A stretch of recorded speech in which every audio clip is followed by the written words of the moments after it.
dañ koo génnee pavillon spécial yóbbu ko hôpital principal faji ko ci diggante boobu nga koy yóbbu di ko transférer mais dara mën na am xam nga lu indi woon pavillon spécial bi Le Dantec di fonctionner normalement avec tous ses services boo nekkee pavillon spécial mën nañ la fekk fa nga nekk sax ci pavillon spécial traité la bu xawee ñàng ñu yóbbu la ci bloc yi def li ñuy def bu laajee opération wala mu laaj leneen donc c'était à proximité c'était ça l'idée mooy comme clinique Brévier bi ngay gis biir hôpital principal Brévier moo fa nekk à l'hôpital principal et on a mis là-bas des prisonniers à Brévier pour l'histoire ñoo xam dañ leen jàpp ñu jël leen prison yóbbu Brévier faj ki ci mujj mooy Bamba Fall moom i affaire Khalifa Sall ba mu ci nekkee prison yóbbu nañ ko Brévier pour mu leer dellu si ci pavillon spécial dama ne la du hôpital prison la bu nekk ci biir hôpital pour mu jege les soins yi Le Dantec doon joxe Le Dantec moo joxeetul soin donc dañ lay génnee principal évacuer la man nag li ma jaaxal dans ce cas de Farba Ngom mais yow par exemple la liberté provisoire bi ñu ne non ku feebar hôpital donc leer na la léegi waa ji nekkul hôpital ah prison la nekk déedéet pavillon spécial prison la dafa jege rek dafa nekk ci biir hôpital bi l'hôpital n'a plus cette fonctionnalité actuellement si l'hôpital avait ces fonctionnalités loolu kaam ñu bàyyi ko pavillon spécial amul problème mais chaque fois que ku am problème pavillon spécial dañ lay évacuer yóbbu la fañ lay yóbbu nag ci diggante bi lu ne mën naa xew kon nag arrêtons de dire que Farba dañ koo yóbbu pavillon spécial nit ñi yaakaar ne pavillon spécial médecin yaa ngi ci buntu ba taxaw boo ne sëqatee sax ñu seet la c'est pas comme ça hein ça ne se passe pas comme ça nañ wax sénégalais yi dëgg maintenant li tax bëgguñu ko léegi nag li tax waaw non amul problème bu dee waaw déglu ma man amul ku may conseiller déglu ma waaw d'accord waaw d'accord waaw même ma ñëw waaw léegi j'avance li ngay wax nii grand waaw ma avancé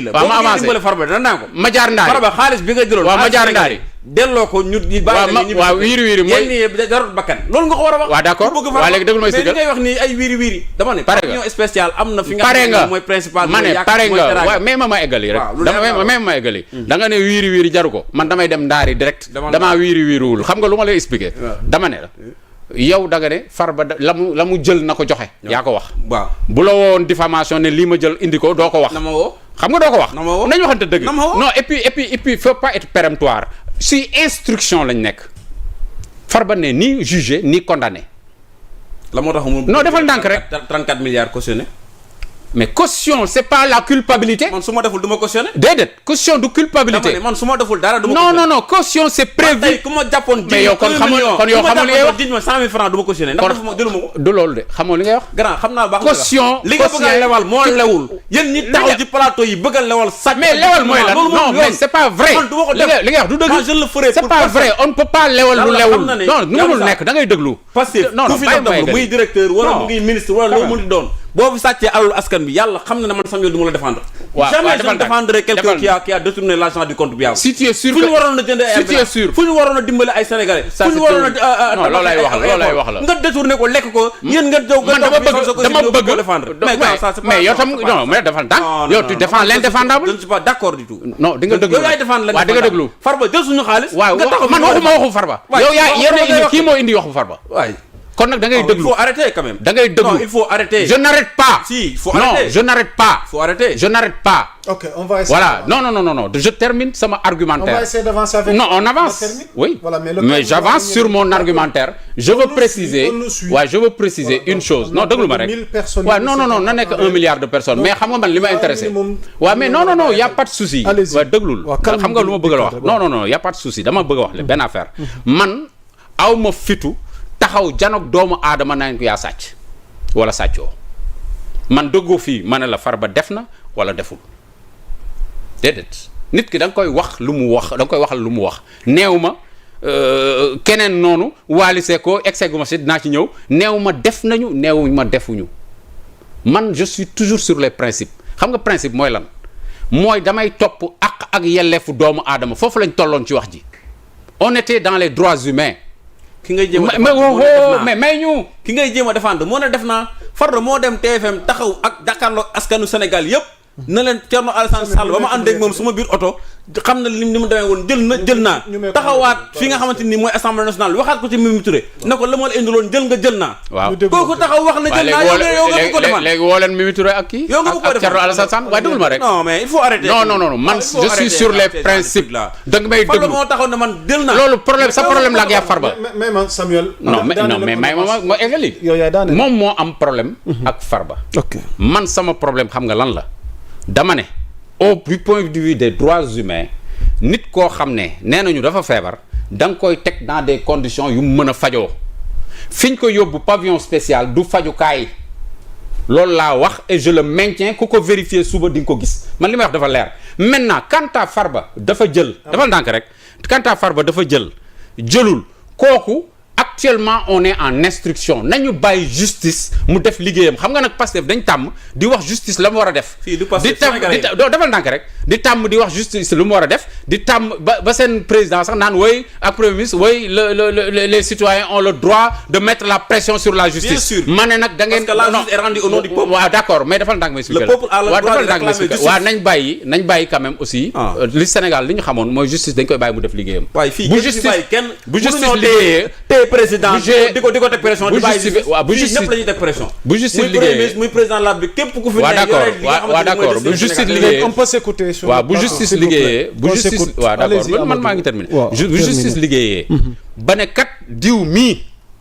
la ñu gisoon ca rapportu CENTIF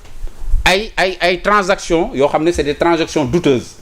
on arrive à la conclusion juge bi dans son intime conviction mu taxaw ne kii kat dafa def daal di koy condamné kooku amul lu nit di wax est-ce que dégg nga wax ji mais de manière péremptoire ku ñu jugé gul y a que des soupçons mais kooku yow munoo taxaw ne yow citoyen nekkoo ci biir dossier bi nga ne def na wala nga taxaw yow nekk citoyen nekkoo ci biir dossier bi nga ne deful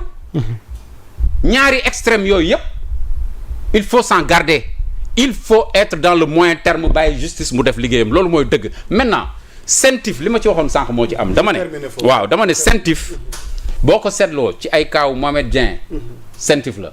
boo xoolee ay ñoom Wally Seck yi ñu tudd nii CENTIF la te CENTIF amul li nga xam ne moom mooy le principe du contradictoire dama koy repréciser loolu mooy lan mooy moment bi ñuy def seen traçabilité gis ko ci sa compte duñ la woo ne la yow sa compte bi seen texte la moo tax noonu la mel on l'accepte pour les noonu la texte yi mel mais dama ne texte yi ni mu mel dañ ko war a réformer man foofu laa toll waaw dañ ko war a réformer en fonction mais ma ñëw rek texte yi noonu la mel non nangu na loolu non xam naa ko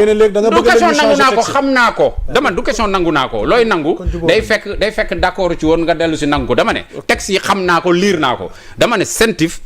bu ma taxawee ne y a pas de contradiction xam naa lu tax ma wax ko xam naa nu ñuy fonctionner CENTIF day def traçabilité jox procureur waaw léegi nag ok noonu lay tëddee noonu muy tëddee nag laa lay wax nii c'est une violation du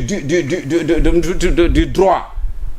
est-ce que comprendre nga non may ma rek ma terminer après nga wax parce que loolu moo dul yoon nit boo koy tuumaal booy def rapport da ngay def un pré-rapport bi nga woo ko mu joxe ay argument ci biir rapport bi nga def sa rapport final loolu mooy démarche mais rapport boo xam ne ay experts ñooy tëdd ci néeg daal di ne gis nañ fii xaalis gis nañ fee xaalis gis nañ fi xaalis daal di dajale daal di jox procureur te procureur bu la woowee nga ñëw regarde le cas de Mbagnick Diop procureur da lay woo nga ñëw mu xool nga ne non ay contesté moo nii c'est que naa mu daal di jël bracelet takkal la wala mu ne toogal fii mandat de dépôt wala mu ne la nu mu tëddi et cetera non defal ndànk mais si kat non defal ndànk munoo ma ne le procureur waaw defal ndànk ma terminé may ma le procureur waaw moom laa lay wax waaw kaay ma expliqué la waaw kaay ma expliqué la déedéet kaay ma expliqué la le procureur waaw déglu ma expliqué la non dafa am procédure bi foo xam ne da ngeen koy sauter dafa am procureur dafa am liggéeyam fu mu commencer ak fu muy terminer le procureur il est dans son rôle même le procureur financier benn la procureur même rôle bi la le procureur il est dans son rôle xam nga rôle am mooy lan waaye le procureur il charge il charge tey liñ ko jox comme élément moom lay téye woo la chargé la est-ce que comprendre nga. boo ko joxee waaye dafa ndànk rek dafa ndànk waaw mais si déedéet le procureur c'est pas à charge et à décharge. le procureur déedéet le procureur c'est pas à charge ma ñëw le procureur c'est pas à charge et à décharge. gis nga bu la dégloo. ci biir déglu bi mais nee na nga décharger. non mais defal ndànk. mais il n'instruit pas. le procureur n'instruit pas. moo tax li nga wax. ak liñ la ko indil lay dajale jox ko le pôle judiciaire un juge du premier cabinet deuxième cabinet et cetera au niveau du pôle judiciaire. est-ce que comprendre nga. ñooñu nag ñooy ibbi instruction. mais en attendant ñuy ibbi instruction procureur bi bu ko neexee ne je dama lay takkal bracelet électronique. ou je te place sous contrôle judiciaire. ça c'est pour prendre des garanties pour nga mën a bañ a def ay dissimulation de preuves au cas où. donc pour ñu mën la contrôler su fekkee ne wóoluwul la mu daal lay jàpp dugal ci biir. léegi nag ñi nga xam ne ñoom ñooy def instruction les juges instructeurs ñooy toog xool nag à charge cette fois-ci et à décharge. merci ñooñu di xool à charge et à décharge nag bu ñu paree ci loolu. ñu bu nécessité ñu def jugement. foofu la ñuy def jugement bu ñu defee jugement nag à partir de ce moment ci la décision judiciaire di daanu. ne kii kat moom lañ ko doon tuumaal depuis rapport scientifique moo ko def condamné nañ ko à temps. Amadou pour terminer sur ce point non l'affaire le cas Wally Seck yow en tant que chroniqueur taskatu xibaar. gis nañ mu def sortie am na ñu ne xëy na warul woon def sortie waroon na xaar ba fan ko soxlaa la mu war a wane mu wane ko fa. bu paree mu war a mën a def une communication. mais peut-être il a fait une communication boo xam ne mën na ko yàkkal du ko gën a defaral mais da koy gën a yàkkal gis nañ sax ci xibaar tukkee ci rakkam Seydina Alioune. comme quoi que ne désormais bu kenn waxati ci mbir Wally képp ku ciy waxati tamit famille bi mën la cee porter plainte. tey noo jàngatee yow mbirum Wally sa carrière est en jeu parce que waxtu wi wax ni suspendre gum na ay activités am alors ëllëgam ak bi le dossier. ak niñ ko ciy tuddee noo ko jàngatee balaa ñu jàll ci sanu. c'est très simple xam nga ne Wally warul wax si war na wax dafa am lu mu dégg ñu di ko wax ci média yi est-ce que comprends nga mu toll bitim réew tontu man awma ci problème maintenant nag est-ce que la mu tontu moom bu taxawee ca kanamu procureur la muy indi ak la mu fay fekk loolu la ñuy comparer bu ñu demee ci kanamu procureur la Wally ne man de lii la woon. comme li ñu wax naan ay jaayum oto la et cetera bon man xaw ma mais li leer ba des daal am na ay argumentaire am kee tamit procureur am na lu mu jot ci rapport scientifique léegi nag ñu tudd ko ci moom il doit venir se défendre aussi simple que ça maintenant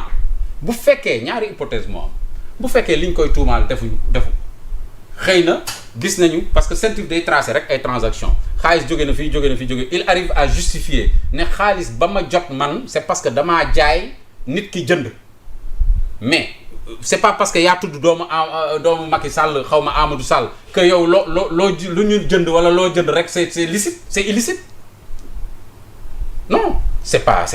aussi de facto quand même il faut qu'on arrête munoo taxaw rek ne lu Amadou Sall laal rek c'est illicite non je ne le défends pas je ne le connais même pas mais dama bëgg a wax benn affaire Wally tudd nañ ko na ñëw wuyu si bu dee convoqué nañ ko buñ ko convoqué bu wuyusee bu ñëwee indi ay argument waaye li am ba des mooy deux hypothèses yi mu la bu fekkee ne deful dara mu continuer ay activité bu dee nag liñ koy tuumaal ay la yowoon xëy na toqe na ci wala def na ko wala am na luubal ci biir bu boobaa day dem wuyu justice continuer défendre boppam parce que ba tey sax c'est la présomption d'innocence ba jugement bi di daanu comme ni ma la tracé les processus bi sax ba jugement bi di daanu à partir de ce moment bu boobaa nag c'est vrai que sa carrière serait compromise parce que xamoo ñaata année lañ koy tëj xamoo dañ koy tëj xañoon duñ ko tëj et cetera donc pour l'instant je crois que aussi trop communiquer peut-être foofu nga bëggoon waxee trop communiquer de son côté aussi amul benn njëriñ réaction spontanée bi mën naa ko comprendre mais continuer di communiquer jaru ko bàyyi ba ñu convoqué la nga ñëw toog ñu ne la lii ak lii ak lii lañ lay toppee nga ne lii ak lii ak lii man ci laa ci yem sama xam-xam fii la ci yem sama jëf fii la ci yem wax ji jeex c'est aussi simple que ça. Sanu dafa am loo ci dolli avant ñu attaquer dernier point bi. waaw dama bëggoon expliquer ci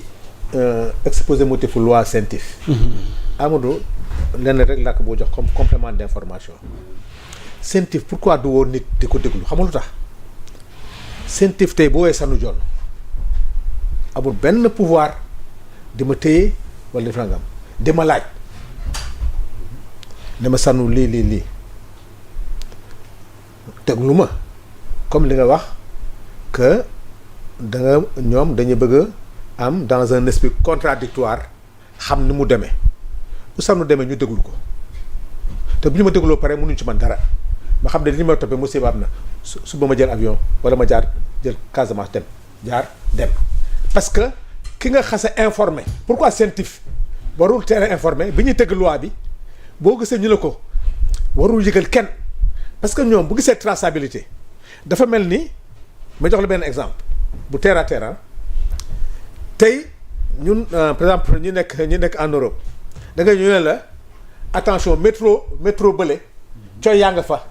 di contrôler papier soo yorul papier da nga walal doo fa jaar tey CENTIF bu ñëwee woo sànnu jonn di ko laaj ci ay transactions financières man xam naa ne liñ may laaj ay luubal la te suba dossier bi day dem pôle financier fi ñu ma ko laajee su ma génnee su ma génnee CENTIF su ma waree ne ci luubal laay def dama fanaan sama kër loolu nag nañu moytu moo tax man xam naa ngay wax amul loolu moo tax bi ñuy tëgg loi bi dans l'exposé des motifs ñu ne CENTIF